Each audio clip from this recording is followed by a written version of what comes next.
పూజారి ప్రియుడి చేతిలో శంషాబాద్లో హత్యకు గురైన అప్సరా కేసులో కొత్త విషయాలు వెలుగులోకి వచ్చాయి. ఆమెకు 3 ఏళ్ల కిందట చెన్నైకి చెందిన వ్యక్తితో పెళ్లైందని పోలీసుల విచారణలో తేలింది. కానీ భర్తతో విభేదాల కారణంగా ఏడాది కిందట సరూర్ నగర్లోని పుట్టింటికి వచ్చింది. ఆ సమయంలోనే సరూర్ నగర్లోని బంగారు మైసమ్మ టెంపుల్లో పూజలు చేసే సాయికృష్ణతో అప్సరకు ఏర్పడిన పరిచయం వివాహేతర సంబంధానికి దారితీసింది. అయితే పెళ్లి చేసుకోవాలని అప్సర వేధిస్తుండటంతో సాయికృష్ణ ఆమెను చంపేశాడని తేలింది.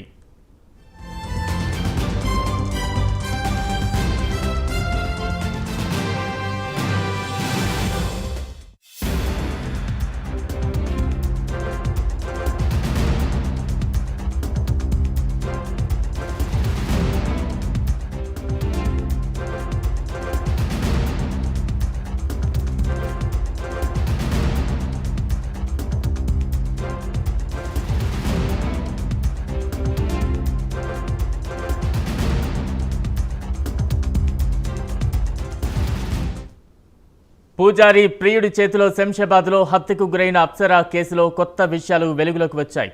ఆమెకు 3 ఏళ్ల కిందట చెన్నైకి చెందిన వ్యక్తితో పెళ్లైందని పోలీసుల విచారణలో తేలింది. కానీ భర్తతో విభేదాల కారణంగా ఏడాది కిందట సరూర్ నగర్లోని పుట్టింటికి వచ్చింది. ఆ సమయంలోనే సరూర్ నగర్లోని బంగారు మైసమ్మ టెంపుల్లో పూజలు చేసే సాయికృష్ణతో అప్సరకి ఏర్పడిన పరిచయం వివాహేతర సంబంధానికి దారితీసింది. అయితే పెళ్లి చేసుకోవాలని అప్సర వేధిస్తుండటంతో సాయికృష్ణ ఆమెను చంపేశాడని తేలింది. మొత్తంగా పూజారి చేతిలో హత్యకు గురైన అప్సర కేసు విషయానికి సంబంధించి పోలీసుల దర్యాప్తు వేగవంతం అవుతోంది. అప్సరకు సంబంధించిన కొన్ని విషయాలను కూడా వెలుగులోకి వస్తూ ఉన్నాయి. తాజా అప్డేట్స్ మా ప్రతినిధి కుమార్ అందిస్తారు. కుమార్. Thank you Balaram. అప్సర కేసులో సంబంధించి సంచలన విషయాలు అయితే వెలుగులోకి వస్తున్నాయి.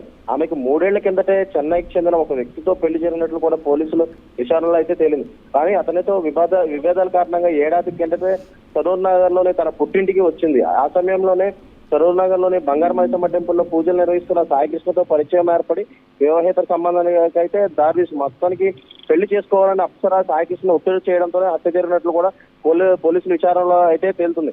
మొత్తానికి అప్సరాకి ఇదివరకే పెళ్లి అవడంతో ఆ భర్త ఎవరైతే ఉన్నారో అతనితో విభేదాలు రావడంతోనే తన పుట్టింటికి అయితే వచ్చేసింది.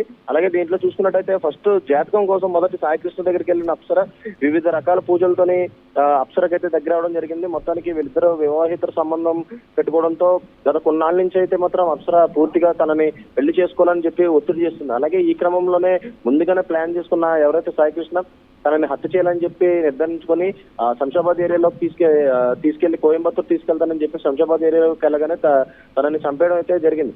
చంపేసిన తర్వాత ఏమీ తెలియనట్టు కూడా పోలీసులకి అయితే మిస్సింగ్ కేసు కింద అయితే ఇవ్వడం జరిగింది. వెంటనే పోలీసులు ఈ కేసు అయితే కొద్దిగా ఛాలెంజింగ్ గా తీసుకుని వెంటనే విచారణ చేపట్టారు. ఈ క్రమంలోనే సీసీటీవీ ఫుటేజ్ ఆధారంగా సాయికృష్ణ అప్సరని చంపినట్టు కూడా తెలియడంతో వెంటనే అతను అదుపులోకి అయితే తీసుకున్నారు.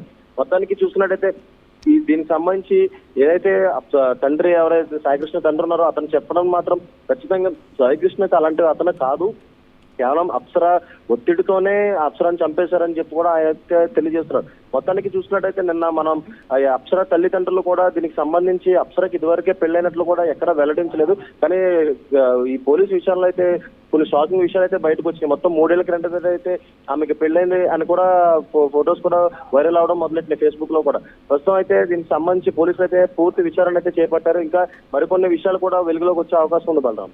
Right, thank you Kumar.